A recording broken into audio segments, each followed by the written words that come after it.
नमस्कार, मैं डॉक्टर रीता यादव, सहायक प्राध्यापक हिंदी, शासकीय दाऊ कल्याण स्नातकोत्तर महाविद्यालय बलौदा बाजार छत्तीसगढ़ से। प्रिय छात्रों, मैं आज बीए भाग 3 हिंदी भाषा इकाई 5 ऊर्जा नामक शीर्षक पर अपना व्याख्यान प्रस्तुत करने जा रही हूँ। ऊर्जा, जिसका अंग्रेजी पर्याय है एनर्जी, जिससे आप सभी भली भांति परिचित हैं। कार्य करने की क्षमता ऊर्जा कहलाती है। हम ऊर्जा के बिना जीवन की कल्पना ही नहीं कर सकते। कार्य और ऊर्जा में परस्पर गहरा संबंध होता है। किसी भी कार्य को संपादित करने के लिए ऊर्जा की आवश्यकता होती है। सृष्टि की रचना और विकास का मूलभूत कारण ऊर्जा है। पाषाण युग से लेकर अंतरिक्ष युग तक मानव ने बहुत ही कठिन और लंबी यात्रा पूरी की है, और मानव की इस यात्रा के पीछे उसका जो संबल रही है वह है ऊर्जा। मनुष्य को ऊर्जा भोजन से प्राप्त होती है। आप सभी ने महसूस किया होगा कि यदि हम भोजन ना करें तो थकान और कमजोरी महसूस होने लगती है, और धीरे धीरे कार्य करने की क्षमता भी हमारी कम होने लगती है, क्षीण होने लगती है। प्रागैतिहासिक काल में मानव को यह जैविक ऊर्जा कंदमूल फल खाकर प्राप्त होता था। ऊर्जा के किसी बाह्य स्रोत का उपयोग मानव ने तब किया जब उसने अग्नि का उपयोग करना सीखा। प्रारंभ में मानव अग्नि का उपयोग जानवरों को भगाने, रहने के स्थान को गर्म करने एवं प्रकाशित करने में किया करता था, परंतु कालांतर में या समय बीतने के साथ कृषि के तरीकों और तकनीकों के ज्ञान के विकास के साथ साथ उसने आग का उपयोग भोजन पकाने, भवन निर्माण हेतु ईंट को पकाने एवं मिट्टी के पक्के मर्तबान बनाने के लिए करने लगा। समय के साथ साथ मनुष्य ने कुछ यांत्रिक कार्यों के लिए कुछ सरल मशीनों का आविष्कार किया, जिसके अंतर्गत जैसे आनत, तल, उत्तोलक, घिरनी, गियर, पेंच आदि का आविष्कार किया। परंतु ये जो सरल मशीनें थी वो ऊर्जा न तो ऊर्जा ही प्रदान करती थी और न ऊर्जा के एक रूप को दूसरे रूप में रूपांतरित करती थी। जिस प्रकार गेहूं या चावल पीसने की हाथ की चक्की या कुएं के जल को खींचने का रेहड़ और बैलगाड़ी, ऐसी ही कुछ मशीनों के उदाहरण थे जिसे चलाने के लिए मनुष्य को स्वयं की ऊर्जा या पालतू पशुओं की ऊर्जा की आवश्यकता का उपयोग करना पड़ता था। बाद में उसने वायु और गतिशील जल की ऊर्जा का उपयोग पवन चक्कियों द्वारा करना सीखा। आधुनिक युग में बहते हुए पानी को संचित कर या बांध कर उसकी ऊर्जा को विद्युत ऊर्जा उत्पन्न करने में उपयोग किया जाने लगा। कोयले तथा पेट्रोल से उत्पन्न ऊष्मा ऊर्जा को यांत्रिक ऊर्जा के रूप में बदला जाने लगा। छात्रों, अब आगे हम ऊर्जा की परिभाषा और उसके प्रकारों के बारे में चर्चा करेंगे।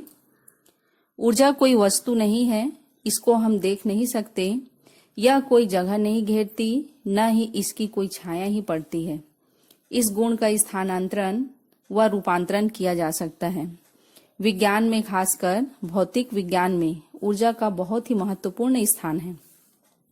पारिभाषिक रूप में किसी वस्तु या पदार्थ में लगे बल के प्रभाव से किसी प्रकार का परिवर्तन होना कार्य कहलाता है। यह परिवर्तन किसी भी प्रकार का हो सकता है, जैसे कि किसी वस्तु की स्थिति में परिवर्तन या वेग, आकृति, तापमान या रंग, भौतिक या रासायनिक संघटन में परिवर्तन। अर्थात प्रत्येक परिवर्तन के लिए कार्य का होना आवश्यक है और कार्य के लिए ऊर्जा आवश्यक है। इस प्रकार हम ऊर्जा को परिभाषित कर सकते हैं।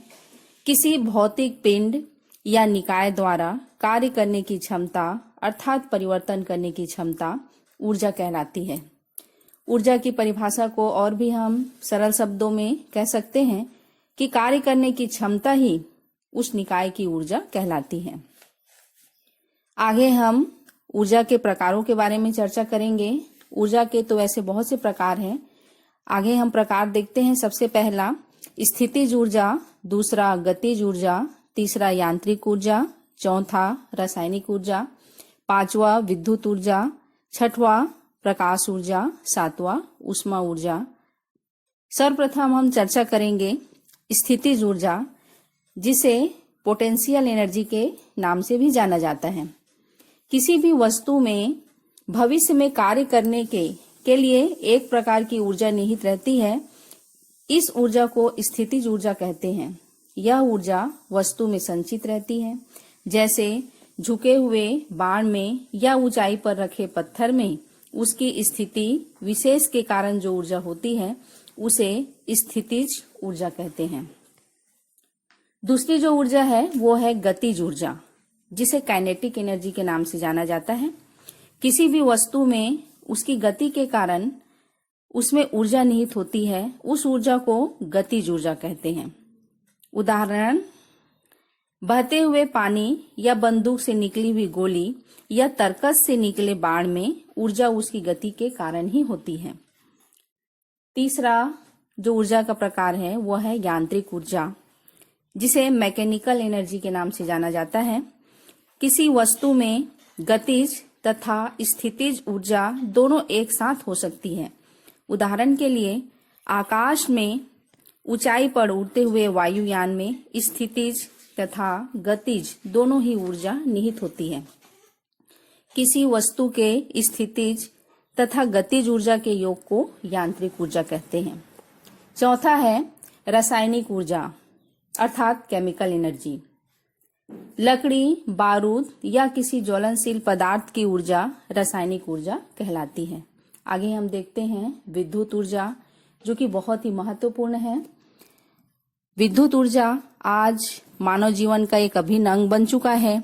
एक बटन दबाते ही हमें जो है बहुत सी भौतिक सुख सुविधाएं हमको उपलब्ध हो जाती है। बहुत सारे विद्युत से संबंधित सुख सुविधाओं का उपभोग हम इसी एनर्जी के माध्यम से करते हैं। आकाश में कड़कती बिजली या तार में बहती बिजली की धारा की ऊर्जा विद्युत ऊर्जा कहलाती है। आगे प्रकाश ऊर्जा या सौर ऊर्जा के बारे में हम देखते हैं, जिसे लाइट एनर्जी के नाम से जाना जाता है। सूर्य के प्रकाश की ऊर्जा प्रकाश ऊर्जा कहलाती है। सातवां जो ऊर्जा है वो उष्मा ऊर्जा, जिसे हीट एनर्जी कहते हैं। सूर्य में जो ऊर्जा है वह उसके ऊंचे ताप के कारण है। इसको उष्मा ऊर्जा के नाम से जाना जाता है। इसके और भी ऊर्जा के और भी प्रकार हैं, जैसे नाभिकीय ऊर्जा इत्यादि। आगे हम देखते हैं ऊर्जा का मात्रक। ऊर्जा वह वस्तु है जो उतनी ही घटती है जितना कि कार्य होता है। यही कारण है कि ऊर्जा के मापन के वे ही एकंक अर्थात यूनिट्स होते हैं जो कार्य के होते हैं। कार्य का एकंक जूल, जिसका संकेत जे माना गया है। अतः ऊर्जा किसी भी रूप में हो सदा जूल में ही मापी जाती है। यदि कारक के कार्य करने की दर 1 सेकेंड में 1 जूल है तो उसकी शक्ति 1 जूल प्रति सेकेंड कही जाती है। भाप के इंजन के आविष्कारक जेम्स वाट के सम्मान में शक्ति के मात्रक को वाट, जिसका संकेत W कहा जाता है। व्यवहारिक रूप में शक्ति को अश्व शक्ति मात्रक द्वारा व्यक्त किया जाता है।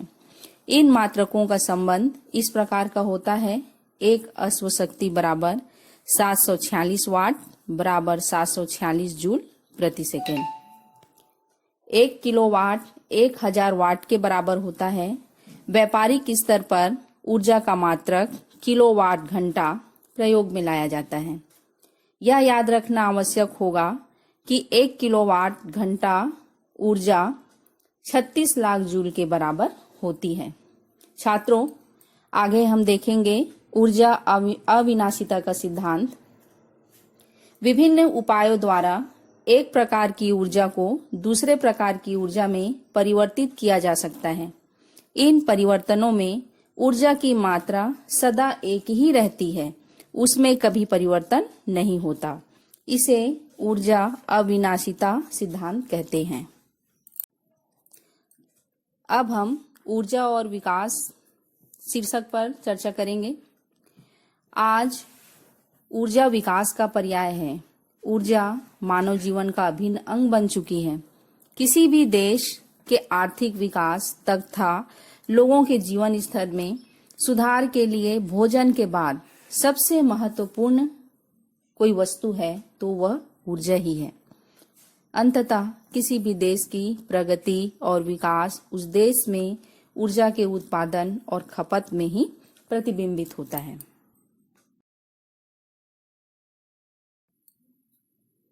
अब हम ऊर्जा के स्रोत अर्थात संसाधन के बारे में चर्चा करेंगे। ऊर्जा के स्रोतों को दो वर्गों में वर्गीकृत किया गया है।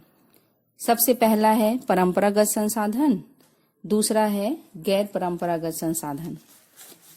सर्वप्रथम हम देखेंगे परंपरागत संसाधन के बारे में।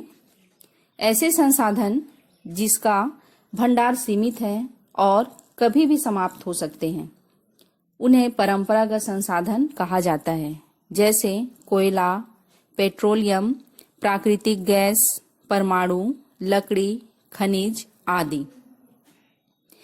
परंपरागत संसाधन सीमित मात्रा में उपलब्ध होने के कारण इनका उपयोग बड़ी मितव्यता के साथ किया जाना चाहिए।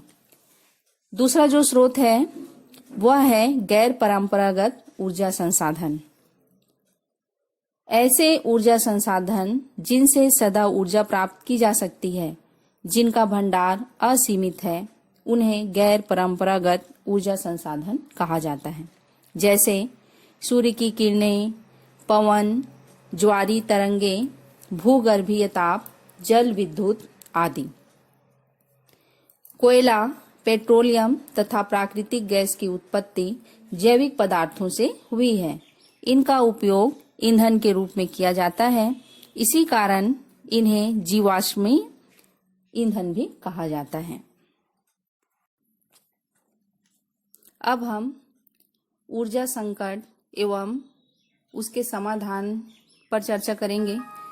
ऊर्जा के वर्तमान संकट के बारे में यदि हम विचार करें तो अन्य देशों की तुलना में भारत की स्थिति भले ही कुछ हद तक अच्छी हो, किंतु भारत की आवश्यकताओं के अनुपात में तो यह स्थिति बड़ी ही चिंताजनक है। भारत जैसे विशाल जनसंख्या वाले देश में समस्त ऊर्जा स्रोत लगभग 65 वर्षों में समाप्त हो जाने की आशंका है। सन 2025 तक विश्व की जनसंख्या 8 अरब तक होने का अनुमान है। इस अनुपात में ऊर्जा का उत्पादन नहीं हो रहा है। अतः यदि ऊर्जा स्रोतों का दोहन वर्तमान की ही तरह तीव्र गति से होता रहा तो कुछ ही वर्षों के अंतराल में उद्गम स्रोत सूख जाएंगे। अब हम देखते हैं भारत में ऊर्जा संकट के जो कारण हैं, उनमें सर्वप्रथम है कोयले का अभाव, दूसरा है जल विद्युत के लक्ष्यों का प्राप्त न होना, तीसरा तीव्र औद्योगिक विकास, चौथा है अणु शक्ति के विकास की मंद गति, पांचवा पेट्रोलियम का बढ़ता उपयोग। सर्वप्रथम हम चर्चा करेंगे पहला जो संकट का कारण है कोयले का अभाव। कोयला ऊर्जा का प्रमुख स्रोत है और देश में कोयले भंडार काफी क्षीण हो गए हैं। यह लगभग समाप्त होने की स्थिति में है। देश में ऊर्जा संकट की स्थिति निर्मित करने में कोयले का महत्वपूर्ण हाथ है। दूसरा जो कारण है वह है जल विद्युत के लक्ष्यों का प्राप्त न होना। देश में ऊर्जा का सबसे विशाल तथा सुगम साधन जल विद्युत है, लेकिन कभी जलाशयों में जल का स्तर नीचा होने और कभी तकनीकी समस्याओं के कारण जल विद्युत की सृजन क्षमता के निर्धारित लक्ष्य प्राप्त नहीं किए जा सके हैं। तीसरा जो ऊर्जा संकट का कारण है वह है तीव्र औद्योगिक विकास। आजादी के बाद देश में तीव्र गति से औद्योगिक विकास हुआ, जिसके कारण उद्योगों के लिए ऊर्जा की खपत में वृद्धि हुई। कुछ उद्योग तो ऐसे स्थापित हुए जिनमें संभवतः ही ऊर्जा की आवश्यकता होती है, जैसे मशीनरी एवं इंजीनियरिंग उद्योग, लोहा एवं इस्पात उद्योग। चौथा जो ऊर्जा का कारण है वह है अणु शक्ति के विकास की मंद गति। वैसे तो देश में अणु शक्ति के विकास के लिए आवश्यक खनिज पर्याप्त मात्रा में उपलब्ध हैं, परंतु ऊर्जा के लिए अभी तक इस शक्ति का बहुत कम उपयोग हो पाया है। अगला जो कारण है वह है पेट्रोलियम का बढ़ता हुआ उपयोग। भारत में पेट्रोलियम पदार्थों के उपभोग में निरंतर वृद्धि से भी ऊर्जा संकट की समस्या जो है उत्पन्न हो रही है। और भी बहुत से ऊर्जा संकट के कारण हैं। आगे हम जो है ऊर्जा संकट के समाधान हेतु सुझावों के बारे में चर्चा करेंगे, जिसके अंतर्गत सुझाव हैं: पहला, गैर परंपरागत साधनों से ऊर्जा उत्पन्न करना। दूसरा, नए ऊर्जा स्रोतों की खोज। तीसरा है तरल ईंधन का मितव्ययी प्रयोग या उपभोग। चौथा, नए नए गोबर गैस संयंत्रों की स्थापना। और पांचवा, जो सबसे महत्वपूर्ण कारण है, सुझाव है ऊर्जा संरक्षण। पहला जो समाधान हेतु सुझाव है वह है गैर परंपरागत साधनों से ऊर्जा उत्पन्न करना। गैर परंपरागत साधनों जैसे सौर ऊर्जा, पवन ऊर्जा, जैव ऊर्जा, लहर ऊर्जा, भूतापीय ऊर्जा आदि से ऊर्जा उत्पन्न करके भविष्य की बढ़ती आवश्यकताओं को काफी हद तक पूरा किया जा सकता है। दूसरा जो ऊर्जा संकट के समाधान हेतु सुझाव है वह है नए ऊर्जा स्रोतों की खोज। ऊर्जा संकट को कम करने के लिए खनिज तेल के भंडारों एवं प्राकृतिक गैस की खोज की जानी चाहिए, क्योंकि खनिज तेल एवं प्राकृतिक गैस ऊर्जा का एक महत्वपूर्ण स्रोत है। वर्तमान तकनीकी की सहायता से कोयले का द्रवीकरण करके भी हम जो है ऊर्जा संकट को दूर कर सकते हैं। तीसरा ऊर्जा संकट के समाधान हेतु सुझाव है कि तरल ईंधन का मितव्ययी उपभोग। तरल ईंधन का मितव्यता के साथ उपभोग करके भी ऊर्जा संकट को काफी कम किया जा सकता है। चौथा जो सुझाव है वह है नए नए गोबर गैस संयंत्रों की स्थापना करके ऊर्जा की पूर्ति बढ़ाई जा सकती है। अगला जो ऊर्जा संकट के समाधान हेतु सुझाव है वह है ऊर्जा संरक्षण। ऊर्जा का संरक्षण भी महत्वपूर्ण है। ऊर्जा के महत्व के बावजूद आज भी हम देश में इसका पूरा सदुपयोग नहीं कर पाते और फलस्वरूप इसका काफी अपव्यय हो रहा है, जिसे रोकना होगा। अतः इस ओर भी ध्यान दिया जाना चाहिए। ऊर्जा उत्पादन, आपूर्ति और उपयोग के लिए कुशल प्रौद्योगिकी का विकास भी जरूरी है। इसमें संदेह नहीं कि इस समय हमारे समक्ष कई बाधाएं हैं, पर फिर भी यदि दृढ़ निश्चय से प्रयास किए जाए तो काफी हद तक ऊर्जा की कमी की समस्या से निपटा जा सकता है। अब हम ऊर्जा तथा पर्यावरण पर चर्चा करेंगे। आज ऊर्जा के साथ एक अन्य पहलू भी जुड़ा है, वह है पर्यावरण अर्थात इन्वायरमेंट। ऊर्जा के परंपरागत स्रोतों में एक भी ऐसा नहीं है जिसका पर्यावरण पर कुछ न कुछ प्रभाव न पड़ता हो। विशेषज्ञों के अनुसार कोयला और तेल जैसे जीवाश्म ईंधन पारिस्थितिक असंतुलन और पर्यावरण का कारण बनते हैं। पेट्रोलियम पदार्थों के जलने से वायु प्रदूषण होता है। गैर व्यावसायिक ऊर्जा क्षेत्र में लकड़ी, कृषि से निकले व्यर्थ पदार्थ तथा मिट्टी के तेल इत्यादि के जलने से पर्यावरण प्रदूषण होता है। निष्कर्षतः हम यह कह सकते हैं कि ऊर्जा का संरक्षण महत्वपूर्ण है। ऊर्जा के महत्व के बावजूद आज भी हम देश में इसका पूरा सदुपयोग नहीं कर पाते और फलस्वरूप इसका काफी अपव्यय हो रहा है, जिसे रोकना होगा। अतः ऊर्जा उत्पादन, आपूर्ति और उपयोग के लिए कुशल प्रौद्योगिकी का विकास भी जरूरी है। इसमें संदेह नहीं कि इस समय हमारे समक्ष कई बाधाएं हैं, फिर भी यदि दृढ़ निश्चय से प्रयास किए जाए तो काफी हद तक ऊर्जा की कमी की समस्या से निपटा जा सकता है। छात्रों, मुझे पूर्ण आशा है एवं विश्वास भी है कि ये ऊर्जा शीर्षक जो है या ऊर्जा का ये पाठ आप लोगों को समझ आया होगा।